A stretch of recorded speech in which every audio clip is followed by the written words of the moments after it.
We really appreciate you agreeing to write for us. Let me give you just a real quick rundown on what it is that we are expecting that makes things a whole lot easier for everybody involved. What I have sent you is a template that basically is this material here, or I'm sorry, it is the template that this material has here. This is the example of what it would look like once you're finished with it. So basically all we're looking for is this is what I call the research paper method. It's basically like you are writing a research paper. The difference is you're going to write it in narrative format, as if you were talking to an audience, as if you were teaching the material to somebody. So basically what you do is you start with the objective, take whatever objective you're going to write to, paste it over into here, copy and paste the entire objective into this area, and then fill out the material.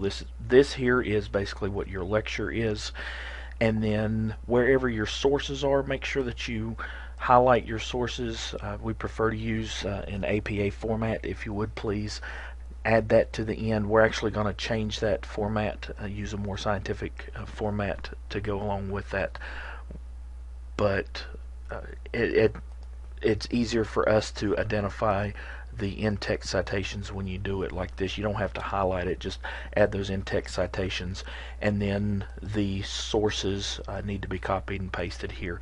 Now if it is a source that you've already referenced, you're still going to copy and paste it here, because each block or each table here will be standalone for each individual objective. That way we can move those things around as necessary.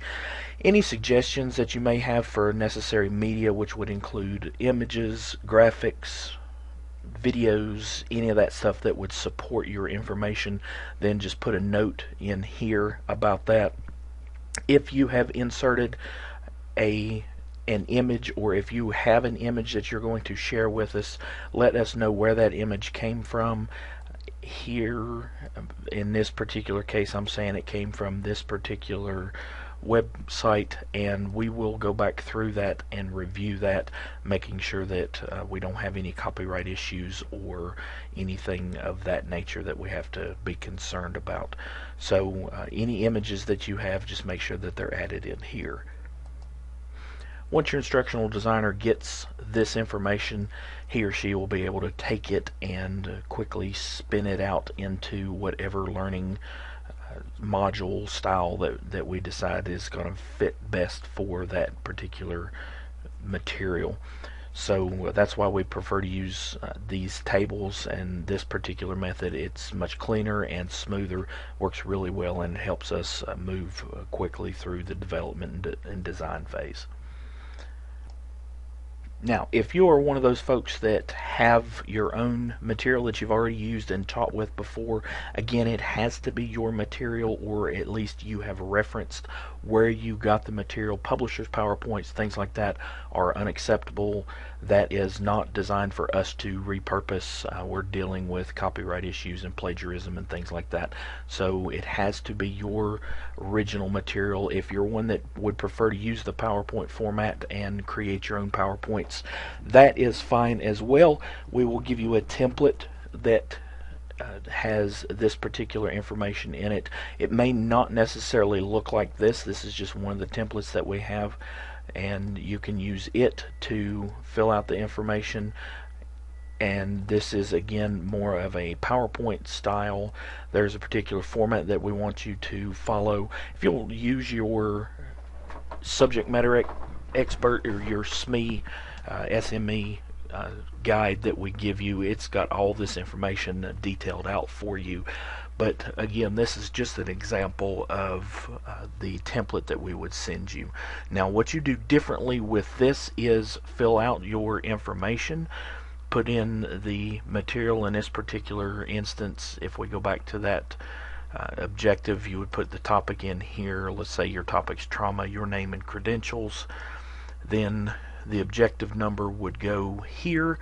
So we'll say that is objective TRA 1.5, and then you would fill out the entire objective, whatever that is, would go on this slide. Then the objective material would start, and that's where you put your bulleted points in. And then the difference of that is down below your slides, you'll actually use the slide notes section.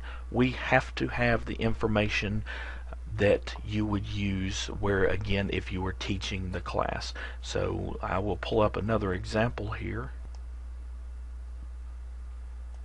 So if I pull in this example, then this is one that's completed. So you can see here it's objective trauma-10, the management of the spine of the patient with orthopedic injuries. And again, that's the exact copy of the objective itself. Then we'll get down into the information. Again, this will be however your PowerPoint slide would be, and here you have a little bit of brief information, some bulleted points, those kind of things.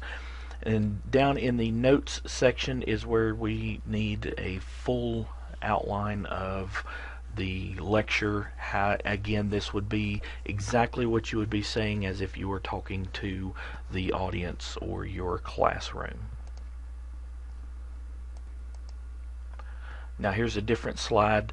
This is more of a traditional PowerPoint view, and again, as you can see through this, pelvis fractures, they're very short bulleted points, really hard for a learner or whoever's reviewing the slide to totally understand what it is you're trying to express. There's also a graphic and that's been added, some type of media.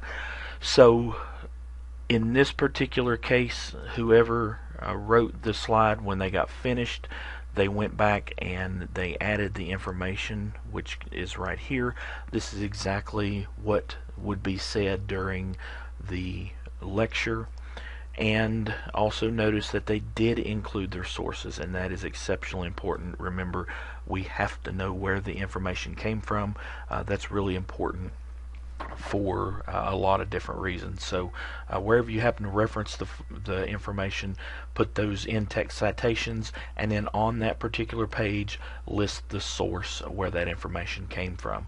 Again, if you're reusing that source will still be listed on each individual page wherever that information came from. So make sure that that source is not just, we don't do a single sources page for our subject matter experts, because we need to know exactly where every slide's information came from. Then the last thing here is the photo source. Here you can see it's a huge URL, which is exactly where this particular image came from. We need to be able to copy and paste that link to find where that came from, so that we can then vet the information to make sure that we're not dealing with copyright issues or any of that stuff. So once that's finished, again, make sure you put your photo source of your information, and then you can go through and add all the different items. Another method that you can use, if you would like, is if you put the information, you put your bullet points out, you can always just throw in a call out like this just by simply clicking insert, and you want to insert shapes, and just pick one of the shapes here, square, circle, it really doesn't matter, just something that stands out on the slide, and then stick the just a brief image note there as to what it is you're looking for. Again, this is not something you have to do. All we're looking for is the information itself. The folks that are going to put this together are subject matter experts as far as the EMS and healthcare side of things. So we'll be able to go in and pull information or pull those images to highlight stuff. But if there's very unique information or very unique tools or something along those lines that you need to include, feel free to include that, stick an image here, or stick a call out there so we can see that you want us to find something and stick in there. Make sure that you review all of the information we provide you. That will include detailed information on copyright issues and things of that nature. So just wanted to do a real quick tutorial that kind of give you a quick rundown as to what it is we're looking for. Again, we prefer to get your material in the research paper method. It's a lot easier, a lot quicker for everybody involved. We will take this information and turn it into the e-learning presentation that we need. So again, we prefer this method, but if you're absolutely set on it and you have to use a PowerPoint, or you prefer to use the PowerPoint, then this is the method we want you to use. Use the template that we give you. Don't spend a whole lot of time creating your own, because we're going to change that up probably dramatically. So just all we're interested in, again, is getting the information. Make sure you use the notes to put the detailed information. Add your sources, both from the images and where you got your information from, so that we can vet that information before we turn it loose. That makes it a lot quicker. Otherwise, we end up sending things back and forth, trying to confirm information or whatever we need to do with that. Thanks again, and we really look forward to getting your material.